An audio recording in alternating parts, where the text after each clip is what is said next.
dia que fechou o primeiro trimestre de 1964 foi também o dia onde nós tivemos o início do chamado governo militar.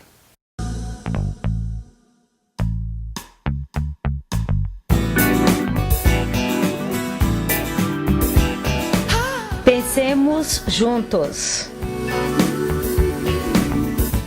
Chamado por alguns de ditadura militar, governo civil militar, enfim, não é? São várias denominações. Um governo que começou com o golpe militar, o golpe de Estado, no dia 31 de março de 64, e que perdurou o regime militar por mais de 20 anos. Dia 31 de março, então começa toda aquela movimentação, né, de tropas, e houve a deposição até bem rápida e de certa forma muito menos traumática do que se imaginava. O João Goulart estava no Rio de Janeiro, o Congresso Nacional, de uma forma mandraquística, declarou que ele não estava no Brasil, uma farsa muito grande. E, enfim, fosse qual fosse a ideia, a intenção era realmente tirar o João Goulart do governo, e isso foi feito, né? As tropas se movimentaram até o Rio de Janeiro, não é? As tropas do general Olímpio Mourão Filho, e a coisa foi até bem rápida. O Jango, que estava no Rio de Janeiro, tentou pegar um voo de carreira e ir para o Rio Grande do Sul, onde estava lá o seu cunhado, o Leonel Brizola, que era o governador do estado do Rio Grande do Sul, e que estava, portanto, lhe dando apoio.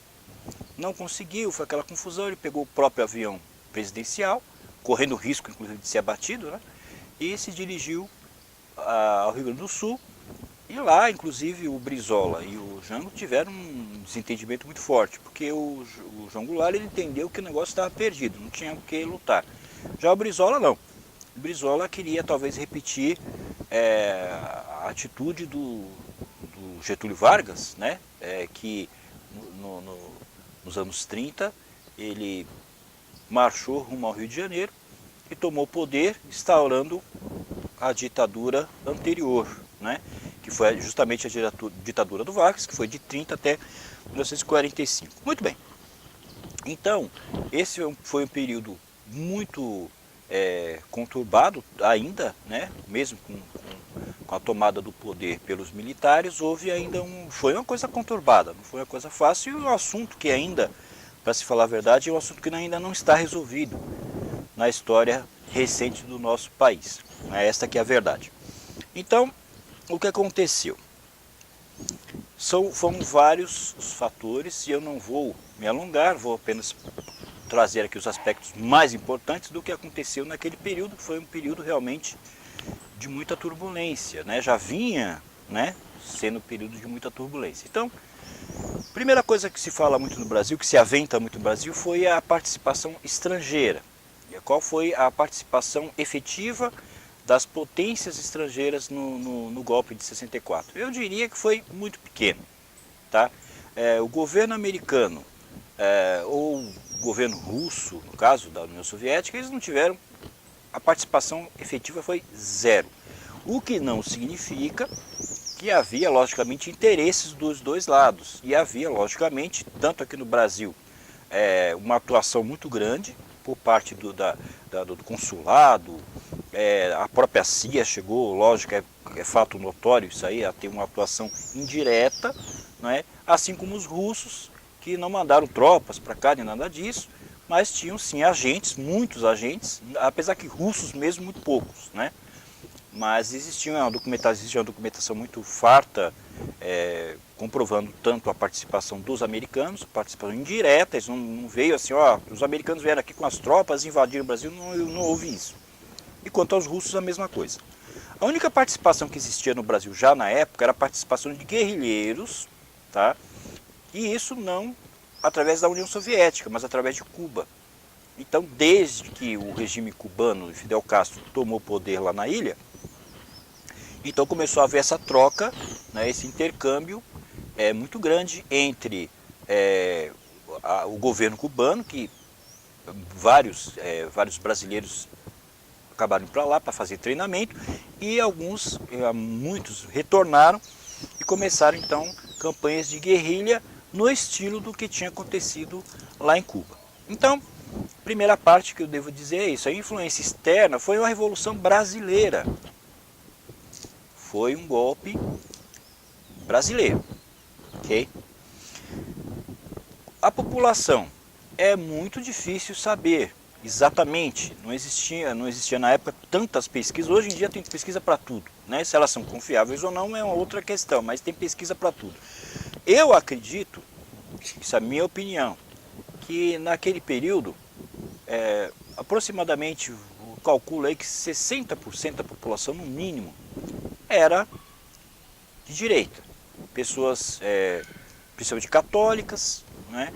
E que não tinham realmente interesse nenhum, né, em que o Brasil se transformasse numa república comunista, né, numa sociedade comunista, ok? E um dos fatores importantes, inclusive, que foi uma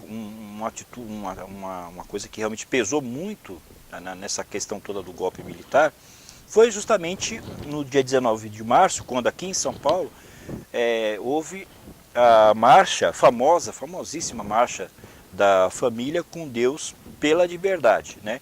Então calcula-se que aproximadamente 500 mil pessoas participaram desse evento, uma manifestação com apoio da Igreja Católica, de várias igrejas protestantes, enfim, né?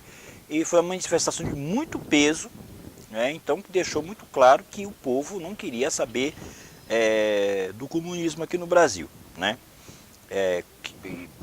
Isso ficou bem patente.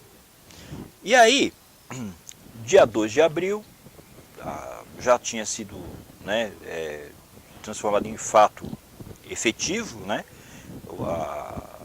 a retirada do João Goulart da condição de chefe de governo, chefe de Estado aqui no Brasil, e aí tinha que se resolver a coisa. Então, o Congresso Nacional, né, no dia 2 de abril, portanto, logo na sequência, né, poucos dias depois do início das movimentações militares, o senador Andrade, ele declara, né, ele que era da UDN, ele declara no Congresso Nacional, o senador, que a vaga de presidente estava em aberto, né, porque o João Goulart não estava no Brasil, que logicamente era uma mentira dessas assim deslavadas, né? Ele estava aqui no Brasil, estava no Rio de Janeiro, né? Mas era, vamos dizer assim, era a justificativa, né, para que o golpe existisse.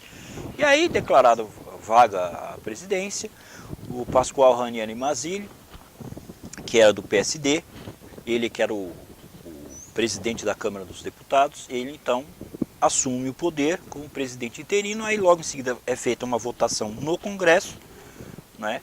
E nessa votação participam então 3 militares, né? 3 militares.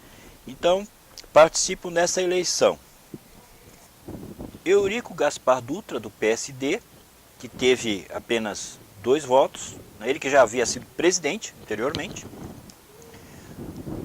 O Juarez Távora, do PDC, que teve apenas 3 votos.